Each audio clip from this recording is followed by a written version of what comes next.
and welcome to Tony Martignetti Nonprofit Radio. Big nonprofit ideas for the other 95%. I'm your aptly named host. Oh, feels so good to be back in the studio. And I'm glad you're with me. I'd be stricken with protothecosis if you tried to infect me with the idea that you missed today's show. Big impact. Let's learn the best ideas from the brightest leaders in social change. Vivien Hoexter is co-author of the book Big Impact, and she shares lessons and reflections from interviews for her book.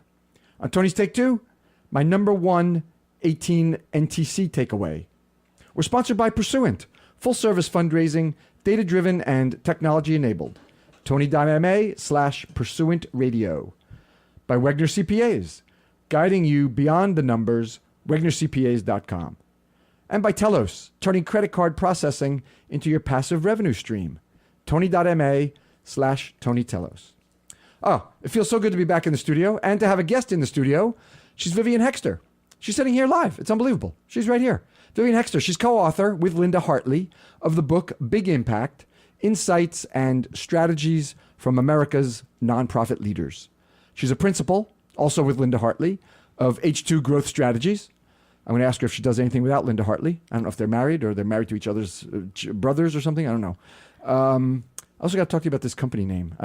I think you blew it, but we'll get to that. So what do Vivien and Linda do in H2 Growth Strategies? They advise nonprofits and foundations in strategies, effective marketing, and increasing revenues, both earned and contributed. She also coaches executives. She was CEO of Gilda's Club Worldwide. You know them, the Red Doors. Everybody knows them. They are at h2growthstrategies.com, and she is at the Hoexter. Welcome, Vivien Hoexter. Thank you, Tony. It's great to be here. It's a pleasure. Pleasure to have you in the studio. This book, you interviewed lots of people. We did. How many nonprofit leaders did you seek out? It turned out to be nearly 50. 50, okay. But the cover only has 21 pictures. Is that the top 21 of the 50? Those are the 21 who are featured. Oh, is that how it works? Okay, those are the ones I read about that are featured. Okay, through. But then you had quotes from another 39. That's 50. Right. Okay, over how many years you talked to these people? So the process from start to finish took us about 2 years. Yeah. The process of interviewing and then writing and editing and publishing the book. Now, how do we know that you got the best 50 nonprofit minds? How did you select out of the thousands that are available, really? Well, I have to say it was a highly subjective list. Yeah, your friends. Well, the ones that would meet you on your timetable. In some cases, we knew the leaders before we approached them, but that was not very many of them did we know. Okay. So we really wanted to get a kind of a sampling of folks from the different, if you will, the verticals in the nonprofit sector. Because if you look for books on leadership, you find hundreds of corporate books, but not very many nonprofit books. And when we looked for nonprofit books on leadership, we found one for Christian leaders, one for Jewish leaders, one for museum directors. Oh, really? But not one for leaders who work in any number of health, the environment, education. So we're really trying to get a broad sample of missions and segments. Okay. So you thought through this project. We did. You did. This is not just slapdash. No. Okay. Thrown together. All right. So the book is worthwhile. All right. I want to make sure we got the brightest minds here. We're going to be talking for an hour. I don't want to talk about advice from lackluster leaders. We wouldn't dream of that. We don't have any poor performers. No. Okay. Now, you mentioned before we went on air, you're back in your neighborhood. The West 70s. Very comfortable for you. Yes. I lived here for 15 years. A lot of life experiences, right? Yes. Right within a few blocks of here. Yes. Okay. Like a trip down memory lane. All right. You said married. Did you say born? No, you weren't born here. No, married. No, married. Oh, single. No, first you were single. I was single. Then married. I was married for the first time. Yes. And then I was divorced. All within a few blocks of here. All within a few blocks of here. We're the studio in West 72nd Street. All right, cool. Any places look familiar? The bank on the corner. Chase Bank. Oh, that's where you had to divide your accounts. That's where you had to go in there and get them to separate your monies. Oh, nice. Oh, that's a lovely memory. Okay. Any good places? Oh, there's some wonderful shops on Columbus Avenue. Was Tip Top Shoes still here? Oh, We're yes. here I used then? to shop. Yeah, I used to Tip Top. shop at Tip Top. They're Okay. a good place to shop. They're an excellent shoe store, West They 72nd. are. By the way, yes. I have a couple of shoes. The boots I'm wearing today, the rain boots I'm wearing today. Tip Top shoes. Shout out to them. All right, so that's free media for them. All right. Let's go back to your book. So you break it down into like you have a lot of interviews, but you break it down into subjects, and then you and Linda comment on like leadership and getting your house in order and being persistent, et cetera. Okay, so I'm certainly going to give you a chance to talk about what's tops for you, like what stands out for you. But I come first. All right? Absolutely. It's your show. Thank you. Usually I have to say that. Usually I have to remind guests. I appreciate you acknowledging that without prompting. Leadership. I'd like to talk about the leadership section. Uh-huh. You get some advice from so a few people have been on the show. Actually, Henry Timms has been on the show. I'm working on getting him back because he has a new book. He does. New Power. Yes. We want to define. We want to figure out what new power is. Yes. And hear how you can embrace it, own it. So we're working on getting Henry Timms. Of course, he's the I don't know if it's CEO or whatever, executive director of 92nd Street Y. So he says he wants you to build your EI, your emotional intelligence, as a part of leadership. Talk a little about being that humanist. Yeah. So you asked me what stood out for us, or you said you were going to let me talk about it. That comes if you can blend them together. That's very talented. Right. So in fact, then I don't have to bother asking you later. The emotional intelligence of the leaders we spoke to was really, really striking to us. Really striking. So, and Henry Timms, almost to a person. And even if they admitted to not having been so emotionally intelligent when they were younger, they really, really focused on becoming that, and they clearly were. They admitted when they were wrong. They were able to turn tragedy into something greater. They were working on diversity, equity, and inclusion, even if it was uncomfortable, if they were white males, for example. Yeah. So they really exhibit kind of to a great degree, the characteristics that you would want in a person you worked for. Yeah, admitting you're wrong. Yes. A bunch of people have touched on that. Yes. Having uncomfortable conversations, sharing with staff when you're not confident in something. Yes. Anything you want to flesh out about why that makes you a good leader? Well, I think it makes you a good leader in the 21st century. I don't think it probably did in the past when leadership was about command and control and right. So, but in the 21st century, where we're here now. So we want to keep this current. Yeah. Where information is so readily available to everyone, it's really important to be honest and vulnerable with your staff because they're probably going to find out anyway if you. Yeah, no, I'm sorry. I raised my. She's so like I wanted to say so I scared her by raising my hand. People think that vulnerability is a sign of weakness. I think it's actually a sign of strength. Yes, it's a sign of confidence that you are willing to be vulnerable in front of staff, an audience, whatever. Right. Well, that's because you're a modern man.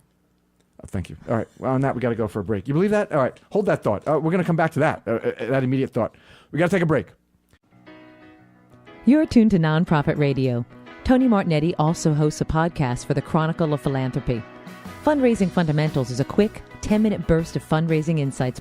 Tony's guests are expert in really all the fundraising issues that make you wonder, am I doing this right? Is there a better way? There is. Find the Fundraising Fundamentals archive at TonyMartignetti.com.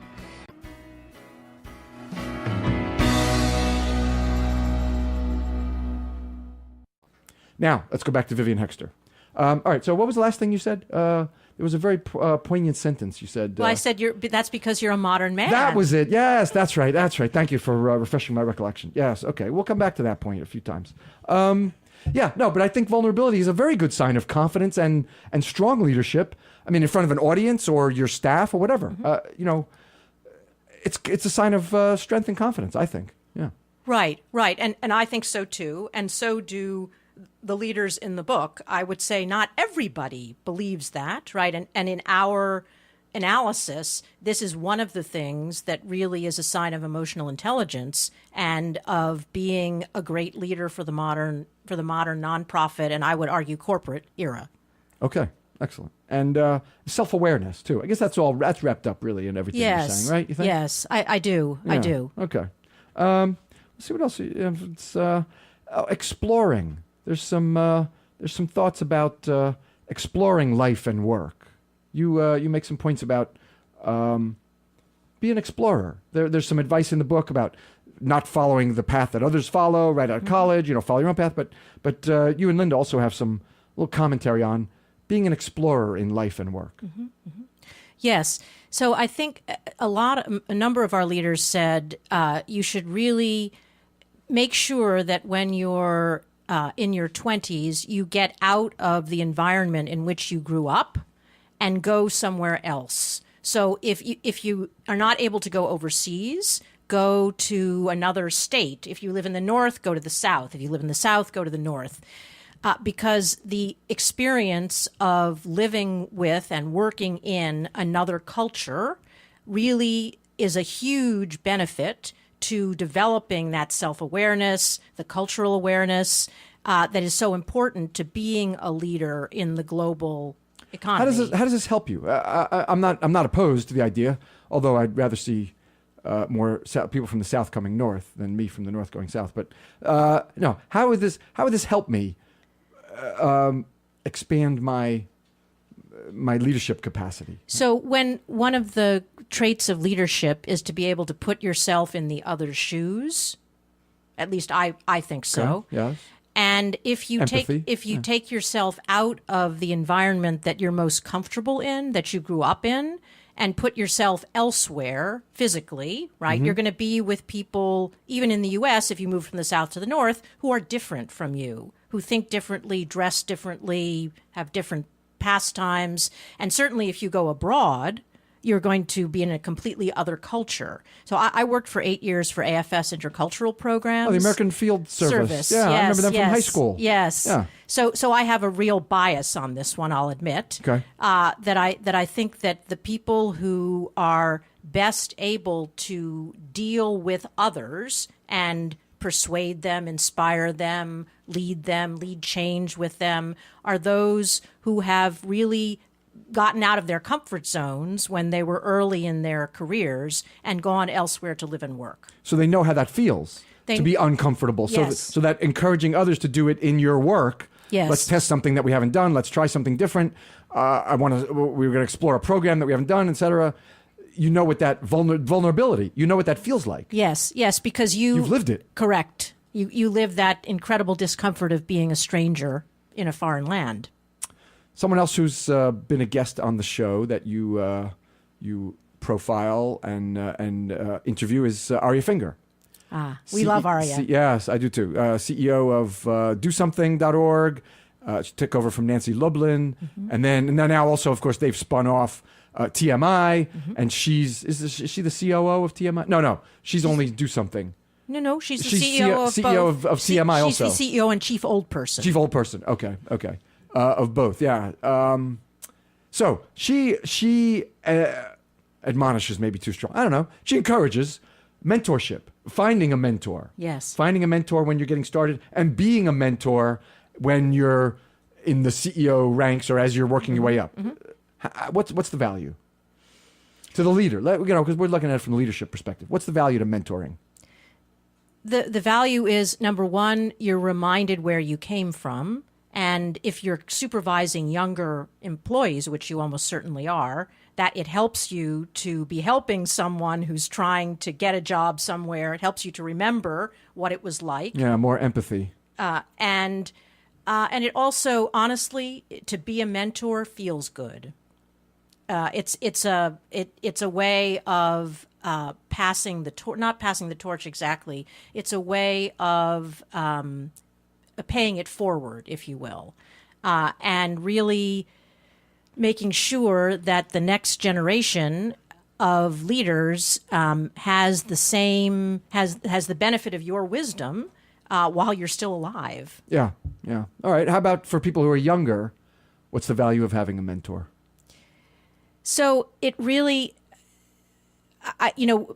parents often tell their kids what not to do because they did it and were sorry to do it. Yeah.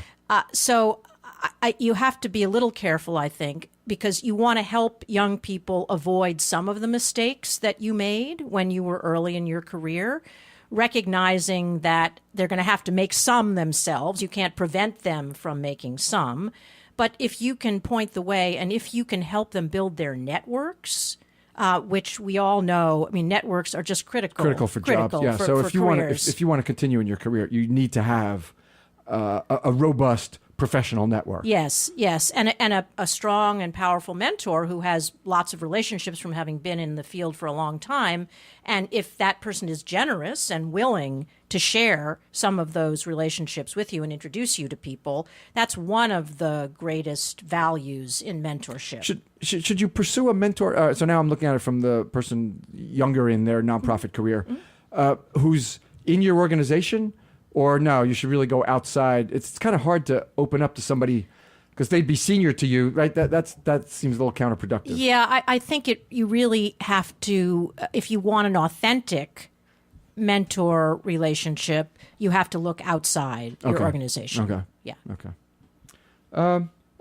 What would you like to say? Now's your chance. No, it's all your chance. Spotlight is on you. But leadership, anything you want to add about leadership that didn't strike me? No, I think what I want to do is talk a little bit about what happened after we did the interviews, right? Because we had all of this material, right? And from having talked to nearly 50 people. Yeah. And wait, is it 50 or nearly 50? Now you're hedging. No, it's 47. But right, so nearly 50 sounds, more rounder, right? Yeah. No, but originally we said 50. No, it's not 50. It's 47. No, it's 47. Okay. Yes, 47. Right. Well, nearly 50. Let's strive for precision on Nonprofit Radio. All right. Absolutely. All right. So you'll read 21 profiles in the book, which are excellent, and then you'll get quotes from an additional however many, 18, 28 people. Yeah. Mm-hmm. Right. No, that would be 40. That would be 49. 26 people. Yeah. All right. Let's keep it straight on Nonprofit Radio. Yeah, absolutely. Don't let the host confuse you. No, nor the guest either. Yeah. Okay. So we had all this material, all this wonderful material, and we knew the book was about leadership because that's what we set out, that the questions that we asked really were about leadership. Mm-hmm. But we thought, oh boy, the book has to be about something more than just leadership. And so what we discovered is that the book is really about the good news in social change. It's about how to make lasting positive social change, because many of the leaders we spoke with are actually doing that every day, making positive social change, yes. Often without a lot of fanfare, because it's the nonprofit sector and no one has the money, the advertising budget that a Coca-Cola or a Pepsi has. And so we wanted to do a couple things. We wanted people to recognize that in a time when there's lots of not so good stuff happening, that there actually is a lot of good stuff happening. Yeah. We wanted more people to know about that good stuff. And we wanted people to be able to learn from the steps that these leaders outlined for us that became the principles, the 7 principles that bracket the book. We wanted people to be able to learn from that to make change in their own communities. If they're working in their own communities, it could be their states, their countries. But the idea is that there's practical knowledge to be gained here, as well as sort of principles and what have you. Yeah. No, and I like the details. I mean, that's why, I like to, find a mentor. Yes. Be a mentor. Yes. Up your game in emotional intelligence, et cetera. Yeah. Mm-hmm. All right. Can we, I'd like to talk about getting your house in order, getting your own organization up to where it should be. Right. Principle number 2. Yeah. Why don't you overview that and why it's important to walk the walk, and then I'll ask you some of the things that stuck out for me. Mm-hmm. Sure.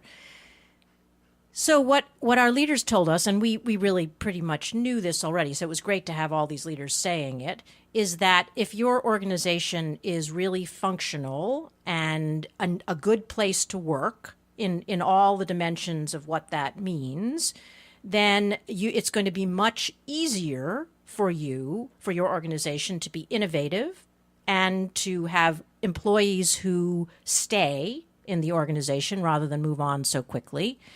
So you'll get good institutional memory, and it'll just be easier to make the change that you wish to make, to achieve your mission. It'll be easier and more effective. So, and again, getting your own house in order, it means a lot of things, right? So we have a sort of a selective list. You could list many, many, many things that a leader should do to make sure that his or her house is in order. Mm-hmm. But some of them include, and this is kind of a stereotype: recruit talented, passionate employees, and then retain them. Make sure you have a number two, even if that person is not the obvious successor to you. Those kinds of things, right? So in the kind of the human resources sphere, right, we thought these were really, really important. Make sure that you're working on diversity, equity, and inclusion. This is something that all of our leaders are focused on now. Yeah, and as a routine part of their work. It's not a campaign. No. It's not a campaign for diversity. No. It's just ongoing, always evolving. It's always part of their hiring and retaining. Yes, it's another thing that really struck us about what the leaders were saying, is that you had to start somewhere if you were working on diversity, equity, and inclusion, and usually you had to start at the top. The CEO would be the one to be the catalyst for it, but then you could never stop. You had to keep addressing it from different angles and different levels of the organization, and that was something of a surprise to us. One of the people suggests hiring people that are smarter than you, and including for your board. And he says, I don't remember who it is, but he says everybody around him is smarter than him, and again, including the board. Again, that goes back to vulnerability. I mean, obviously these things overlap, but getting talented people who fill gaps of knowledge that you and the institution don't have. Yes, it takes a lot of humility. Yeah. To be able to really do that. Everybody says that. And then to say it, But it's much harder to do in practice. You really have to be vulnerable and humble to be able to admit that you don't have all the skills, and you certainly don't have a lock on the intelligence. And that seemed to us to be a theme. You mentioned the hiring, and Tara, this one I do know, came from Tara Berry, CEO of National CASA, Court-Appointed Special Advocates. Mm-hmm. And it was interesting, it was very poignant that she herself was a foster child. I did some training for a CASA in Albuquerque, New Mexico. Did some many years ago. Did some planned giving training. She likes the idea of having a series of interviews to demonstrate a candidate's commitment. We thought that was brilliant. Like you're dragging them through. Yeah. If you're going to keep showing up, if you have the patience for this, you can tolerate our work. Yes, yes. I thought that was really, really interesting. It's part of the hire slowly, fire quickly, right? But it takes hire slowly to a whole new level, right? Where you keep creating excuses for the person to come back. Of course, you've planned it out, right? Yeah. But they come and they talk to one person, and then they come back and they get a tour, and then they come back and they talk to another person, and then they come back and talk to a volunteer. And the idea is that if they, and particularly if it's a young person, that if they have the patience to stay with you through a process that takes a couple of months. Right? Oh, interesting. Yeah, over a few months. This could really weed out some of the young people who just need a job and don't have any interest in your mission and really have no interest in the nonprofit sector. Yeah, they'll just drop it. I can't tolerate this. Yeah. Right? It takes so long. Okay. Somebody talks about it may have been you and Linda autonomy in decision making, giving employees autonomy, authority to make decisions. So that's another. So now you've got the talented, passionate employees, right, and you want to keep them. And one of the best ways to keep them is to give them autonomy. And Shale Polikow-Saransky, who runs the Bank Street College of Education, was most articulate, I thought, about this idea. He talks about having been an assistant principal in a high school in Queens, doesn't really matter, and his boss was really, really clear with him about where they were, meaning point A, where he wanted him to get to, meaning point B, but giving him great latitude in how to get from point A to point B, with point B, again, being very clearly defined with measurable, with metrics and so on. And I think if you think about bright people, they tend, not all of them, but they tend to want to try things. They don't want to be told what to do all the time. They really want to have the space to make decisions themselves. And this is what is meant by having autonomy in this sense. And it's a really really great thing to aspire to. It's harder to do. Yeah, right? It's harder to do. You have to have a lot of faith in the people you have you have hired. You have to be willing to delegate and give degrees of freedom, and not micromanage. Right, yeah. and accept failure, because everybody's not going to make it to point B. Nope. They're going to get derailed sometimes. All those things. I mean, Yes. those are all difficult, but I mean, you tell me. Essential for growth, right? For the organization growth I think and for the so. individuals growing? Absolutely. And the idea being that it's not like you're not going to check in with them between points A and B, right? So that if things are really going awry, you're going to know it pretty early on. But yes, the idea is that autonomy is a critical part of growing up as an employee and executive. It's Tom Dente, CEO of Humentum, who says, take work seriously, not yourself. Right? More humility, more vulnerability. Well, yes, and allowing laughter. Oh, my. Laughter. Laughter in the workplace? Well, yeah, laughter in the workplace. And maybe not just laughter around you, but sometimes laughter at you. You make a silly statement or, think about it. It really takes a lot of emotional intelligence to be able to allow people to laugh with you / at you. It's hard to imagine that in an office. Well, I've actually been in offices. Maybe I worked in the wrong places. Where this is why I'm not an employee anymore. Yeah, I always picked the wrong places. I would be a terrible employee now. I'm so autonomous that I would shoot myself in the interview, just in the interview stage. I wouldn't. Got it. But yeah, no, I'm thinking of the two CEOs. Yeah, there was no, they would not have tolerated that. But those were the 90s too. Yeah, I mean, I don't know, just be personable. I mean, just be a person. Nobody expects in this culture. We don't expect perfection from our leaders. Do we? No. Well, maybe some people do, but we're arguing that you don't need to and that you shouldn't. Okay. Let's take another break. Like what you're hearing on Nonprofit Radio? Tony tweets too. He finds the best content from the most knowledgeable and interesting people in and around nonprofits to share on his stream. If you have valuable info, he wants to retweet you. During the show, you can join the conversation on Twitter using hashtag Nonprofit Radio. Twitter is an easy way to reach Tony. He's at Tony Martignetti.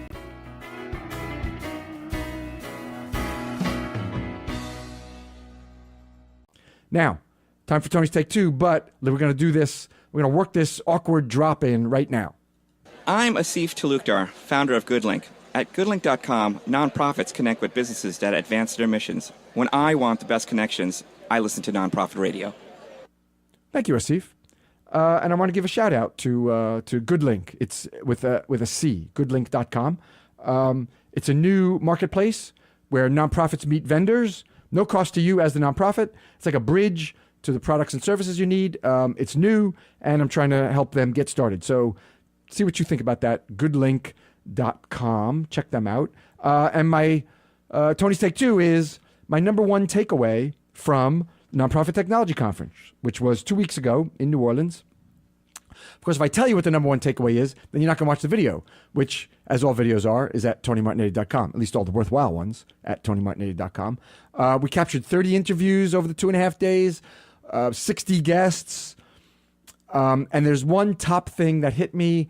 Vivien actually touched on it, but that is all I am permitted to say at this time. Otherwise, you're not going to go to TonyMartignetti.com and watch the video.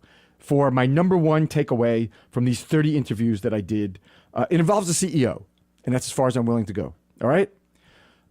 Check out the video, TonyMartignetti.com. We got to do live listener love. This is the time. Well, it comes whenever I want. It's like Vivien said. She acknowledged without prompting. It's my show. Let's see. Where are we going? Staten Island, New York. We're starting local. Staten Island, New York. Shout out. New York. Multiple New York. I love it. New York City. Manhattan, New York. Multiple. Staten Island. Shout out to you. Rosedale, New York. Rosedale is Queens, right? And Fresh Meadows, New York. Also Queens. Awesome. And Beverly. My guest Beverly. My guest Vivien mentioned Queens. You mentioned Queens. You have any friends or family in Rosedale, Fresh Meadows? I do not. Okay. Well, they're listening. Yeah, good. Shout out. Live listener love to Queens. And going a little further west, a little bit, we got Salt Lake City, Utah, SLC. And going up north from here, we got Somerville, Mass. And then going abroad, we've got, let's cross the border further north, Woodbridge, Ontario. Live listener love to you. And going further east would be, looks like Munich, Germany is next. Guten Tag to Germany. And then continuing our voyage east, we have Takatsuki, Japan. Konnichiwa, Takatsuki. Live listener love to you. Konnichiwa. And then well, maybe I went too far east, because then we got to come back Middle East. We got Tehran, Iran. And then we go up north, Moscow, Russia. I'm not sure Moscow's been with us. Live listener love to you, Moscow. And those are our live listeners so far. Oh, no. I missed Tampa, Florida. We should have gone south. Tampa, live listener love to you. And then, of course, we got to do the podcast Pleasantries, because that's where the over 12,000 people are listening on whatever device, whatever time. Pleasantries to you. I'm very, very grateful that you, our podcast listeners, are vast majority catch us on iTunes, and then it goes way down. That's like 89% or something listen on iTunes. And then number 2 is Stitcher, like 8% or something. Vast difference between 1 and 2. And then lots of smaller podcast platforms we're on. Podbay, Player, Podplayer. Okay. However you're getting us, pleasantries to the podcast listeners. And the affiliate affections to our AM and FM listeners throughout the country. Grateful that your station has us on their roster, whatever day, hour, part we're in. I'm grateful to them, and I'm grateful to you listening on terrestrial AM/FM radio. Never let AM/FM die. It's so personal. I love AM/FM. I use that as a model for the show. There's a couple of favorite shows that I used to listen to that I aspire to sound like. Yes, I love AM/FM radio. Affections to the affiliate listeners. Thank you, Vivien Hoexter, for obliging me while I do that. Thank you, everybody. Vivien, of course, co-author of the book with Linda Hartley, Big Impact. Their consultancy is h2growthstrategies.com. So I want to ask you about this. I think you blew it. The company name, H2 Growth, it should be H2 Grow. You should just stop H2, and then you get the water, you get the H2 Grow. I get the H2, Hoexter and Hartley, I get that.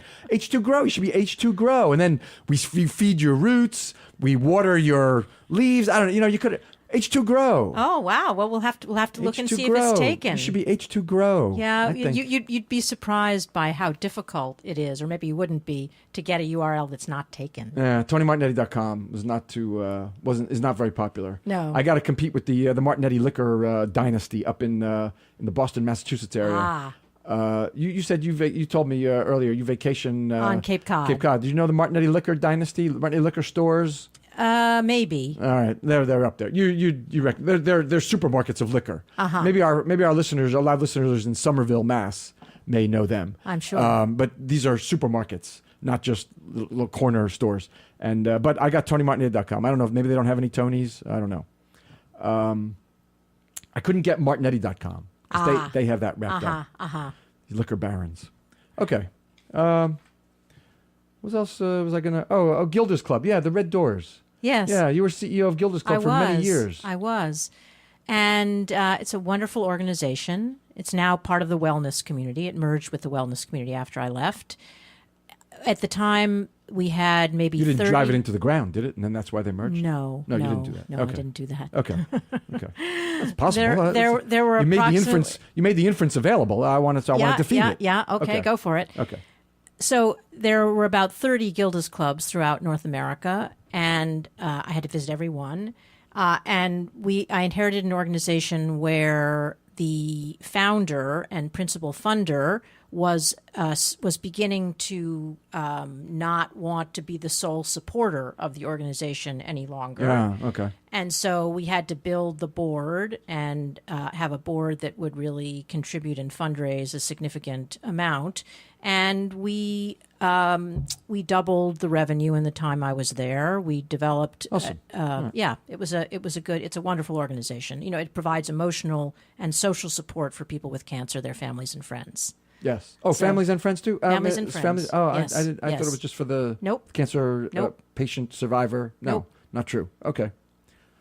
Let's see. What would you like to talk about? I have other topics I want to get, but what strikes you about all these 47 interviews? What moves you the most?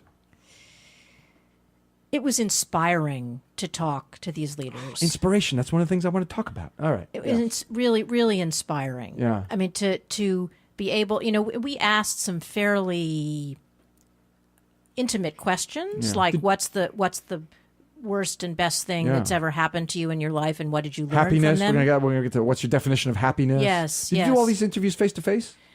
Many of them were face to face, and many of them were by phone. You probably tried to do face to face. We tried to do face to face, yes. Yeah.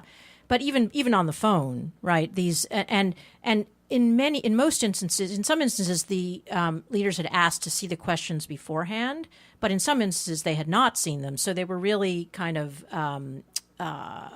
We got their raw, fresh first response to some of these questions. Yeah. And it really, the way that many of them have turned tragedy into achievement, into empathy, into mission. It's really, you mentioned Tara Perry at the National Casa. Yeah. And, Leon Botstein at Bard College, whose daughter was killed when she was 7 years old, crossing the street to get to the bus. And he, that was early on in his time at Bard, and he said, his first impulse was to throw himself out the window. Yeah. But what he did was he built Bard into really a force to be reckoned with, and a highly innovative place. They were the first to teach in prisons, or among the first. Mm-hmm. They have this early college, which they now have not just in the U.S. but around the world, where kids can earn associate degrees in their 4 years of high school. And so it's a highly innovative place. One has to believe, right, that he took that tragedy and sort of took that anger, energy, whatever, and put it into building Bard into the institution that it is today. For children. Right. I mean, well, not for children, but for college students, but that his child never got to be. Yes. So there's so it was really inspiring to hear this, to hear that wisdom, and to hear how willing the leaders were to share with us. So that was another thing that surprised us. We knew a few of them before, but most of them we didn't know. Right. And we only had, I would say, of all the people we asked, we only had one or two turndowns, and that was a very, high level, incredibly busy CEOs. Yeah. All right, let's not focus on the one or two. No. But my point is that willing to share, yeah. And I think partially, again, because people don't ask nonprofit leaders a lot about their strategies and their insights. They ask corporate leaders, right? Not nonprofit leaders. Yeah. So to be able to talk about what was important to them and how they'd gotten to where they are and what they see for the future was really, really felt good to them. And we're hopeful that the people who read the book will want to learn more about some of these organizations and possibly support them. At least certainly learn and Yes. get inspired by the Yes. book. Get the book for Pete's sake. I mean, it's called Big Impact. Just get the thing. You know, Yeah. we can't cover it all in an hour. No. No, she endorses. No, certainly not. Persistence. Another topic you two talk about. Somebody says, I don't know if somebody says, oh, this is Evan Wolfson, president of Freedom to Marry. Yes. You cannot win every battle, but lose forward. What's he talking about? What he's saying, for example, Freedom to Marry was one of the key organizations in winning legalization of gay marriage. The Marriage Equality Act. And Evan worked on this for 32 years from the time he wrote his law school thesis about it. Yeah. And I have to say, Evan is brilliant. And he described to us some of the strategies that Freedom to Marry and its coalition used to win gay marriage. And when he talks about losing forward, an example of that is going to the South and having activity, campaigns in the South, even though they knew it would be much more difficult to get people in the South to really be for gay marriage, but they knew they had to engage with the people in the South. They had to engage all over the country. Yes. And the same is true, in certain cultures are more conservative, like the Latino culture. And they engaged. They had campaigns with Latinos. They had campaigns with African Americans, and they just kept pushing forward. Even though, again, they knew that they weren't going to win They weren't going to win all hearts and minds. Right? Only enough to make it happen. So there's the inspiration. I mean, he worked on this for over 30 years. Yes. Started with his law school thesis. Yes. Excuse me. And there's someone who's been on the show, Paul Lobig. Wrote a book called "The Impossible Will Take a Little While." You have to stay with this. One of the people you interview says that profound change takes time. Yes. Well, that might have been you and Linda said that. Profound change takes time. But that's part of the inspiration. I mean, that to me, that what's feeding that is the vision that the leader brings to the organization. And the incremental steps toward that vision, whether it's eliminating poverty, in metropolitan Boston, whatever it is, that commitment to vision, and bringing people together who support that vision and are willing to work at it for 30 years. And celebrate the small victories, right? And really be good at doing that, celebrating the small victories and making sure that your people are taking care of themselves so that they don't get burnt out. Life balance. Yes. One of your, I think it's, I have it, Bill Ulfelder. Yes. Talks about life balance and says if you're waiting to get connect with your family over vacations and sabbaticals, you're losing your family. Yes. Balance, right? Yes. Is essential for persistence. It is. So this is one where our leaders were sort of all over the map. Okay. Most of them were striving for work-life balance, right? Most of them. And then a few were unapologetically workaholic. And one said, there's no such thing as work-life balance. There's just life, and work is a part of it. That was Larry Kramer at the William and Flora Hewitt Foundation. Oh, life is a part of it. All right, that's fair. Yes, That's a decent balance. Right. I think an objective. Yes. Yeah. I think Larry works pretty hard. Okay. All right. Well. Yeah. It's something. It's a life practice. Absolutely. I'm sort of joking. Yes, we believe that work-life balance is essential, particularly when you're working on seemingly intractable problems that are going to take a while to solve. The impossible will take a little while. All right. We got to take our last break. Excuse me. What's not to love about Nonprofit Radio? Tony gets the best guests. Check this out from Seth Godin. This is the first revolution since TV 1950 and Henry Ford 1920. It's the revolution of our lifetime. Here's a smart, simple idea from Craigslist founder Craig Newmark. Yeah, insights or presentation or anything. People don't really need the fancy stuff.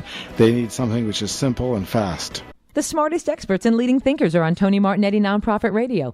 Big nonprofit ideas for the other 95%. All right, now let's go back to Vivien Hoexter. See how I get animated and then bring it back down? What a talent. What a talent. Oh, she's unfortunately that one took prompting.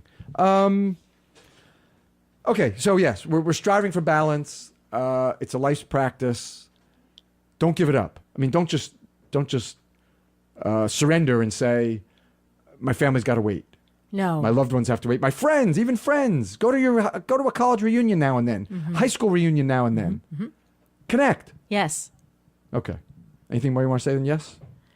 Like you exhausted it. It's just essential, right? It's essential, but both Linda and I believe strongly in it. I was just at a college reunion last weekend in Pittsburgh, Carnegie Mellon, old fraternity. A bunch of guys got together. So it's on my mind. Sounds like fun. It's on my mind. And plus, I'm always admonishing. I probably am. I'm not just encouraging. I probably am admonishing. I think that's the right word. Listeners through the show and videos, like sometimes I wag my finger in a video. Take time for yourself. You know, if you want to give, you're in a giving profession. If you want to give effectively, I think you have to take. Yes. And that taking is being selfish and taking time for yourself and your family. Right. And sometimes it's even just for yourself, like quiet solitude kind of time. If you want to give, I believe you have to take. Yes. Yes, and all too often, I think in nonprofits, the feeling of there's a great feeling of intensity about having to accomplish the mission. So it's hard to do that, to take the time, but it's essential. You got to make the time, right? You're not just going to find it. No. Like, I can never find the time. Yeah, well, time is not going to tap you on the shoulder and say, "Here I am. You found me." You got to affirmatively make the time. Yes. Yes. Don't keep trying to find it. It's not gonna make itself apparent to you. No, and it'll be uncomfortable at first to take the time. Yeah, it's not gonna be easy. Right. The first time you feel like maybe the first half dozen times. I'm abandoning ship. Yeah. How are they going to get along without me? Yeah. Well, yeah. you need to have the humility to recognize that they can. Right. All right. See how this all fits together. Just get the book, for God's sake. It all fits together. Okay. You mentioned Larry Kramer, Hewlett Foundation. Did you mention that? Yes, you did. He says relationships matter in this persistence and drive toward mission. You know, relationships. Talk about relationships.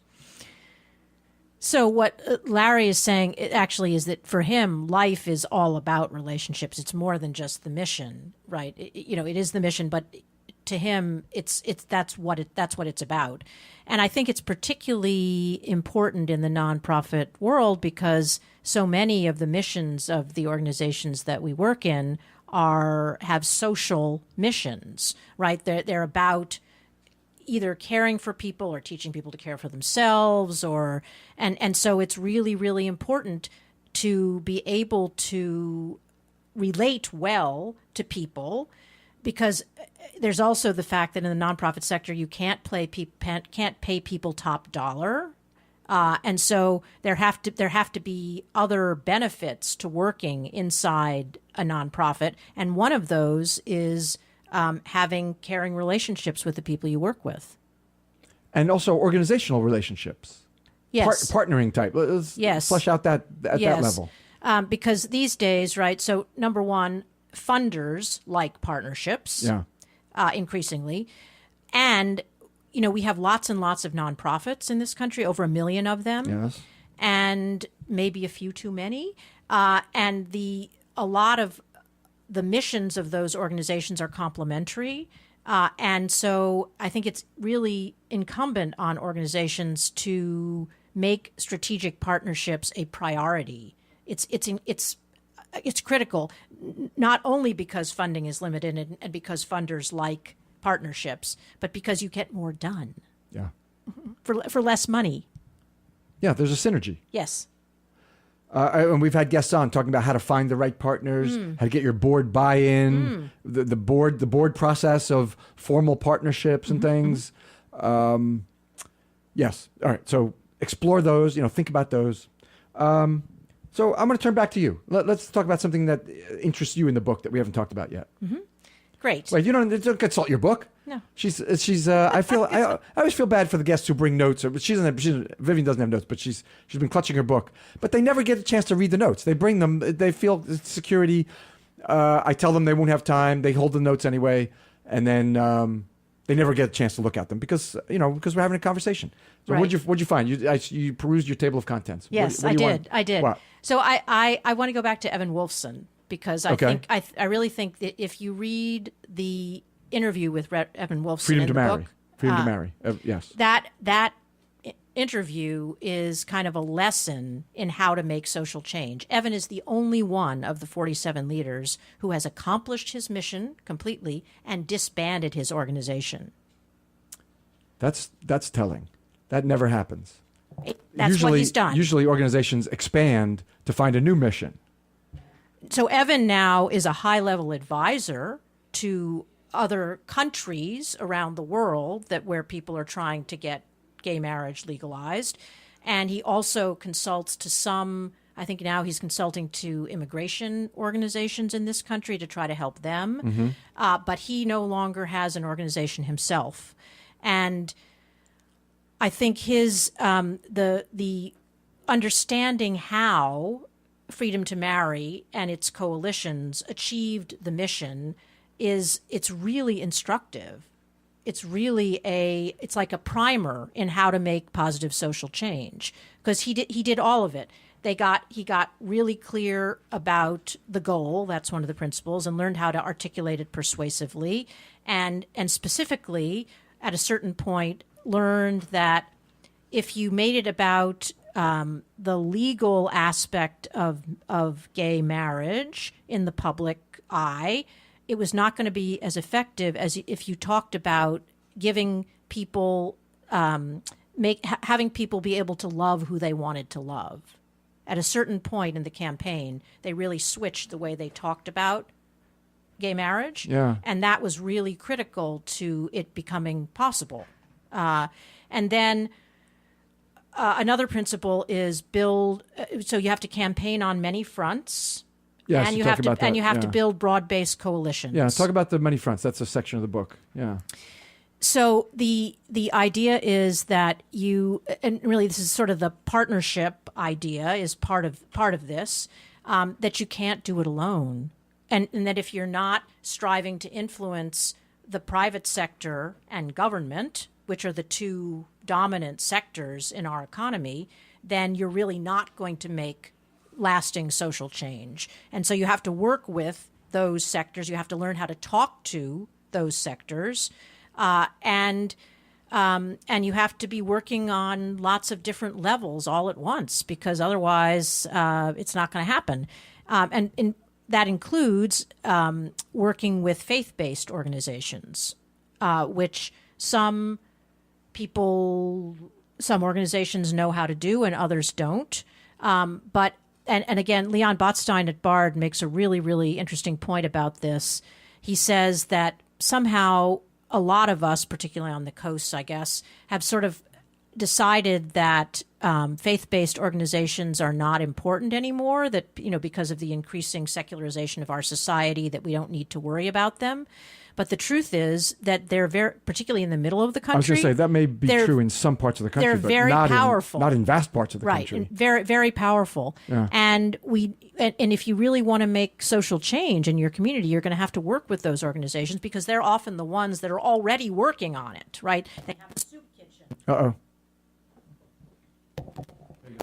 They have the soup kitchen. Okay. They have the homeless shelter. They're already actively engaged in making change or taking care of the people in their communities.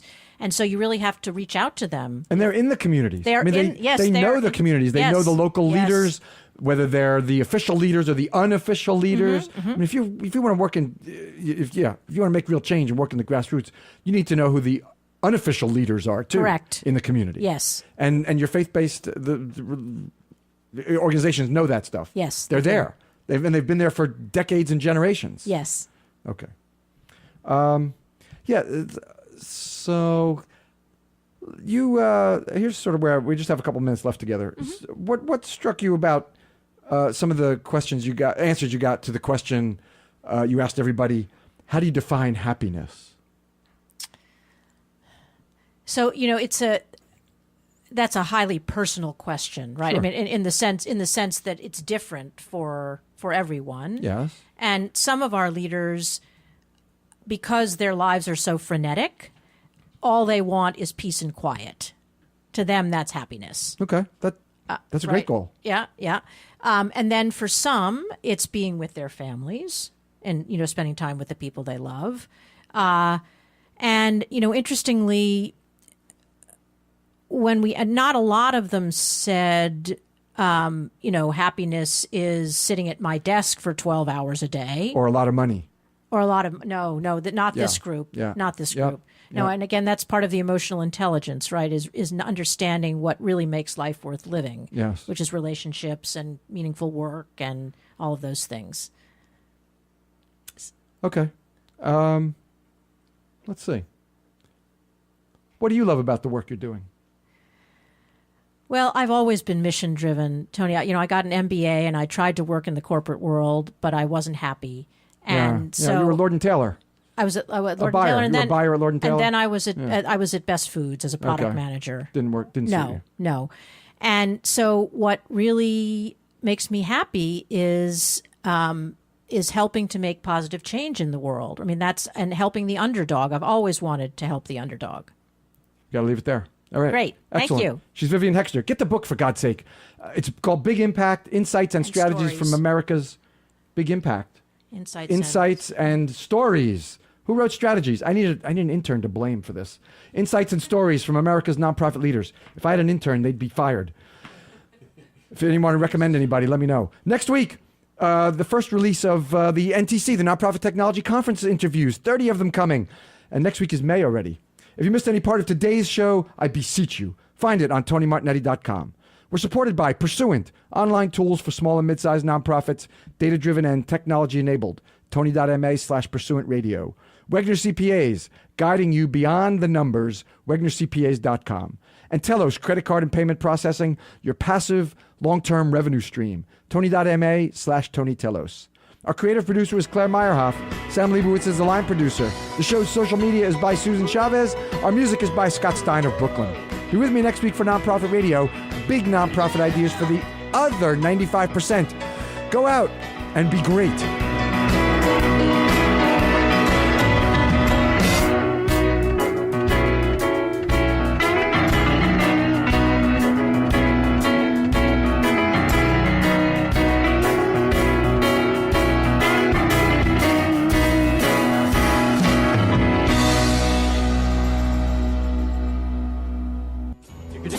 You're listening to the Talking Alternative Network.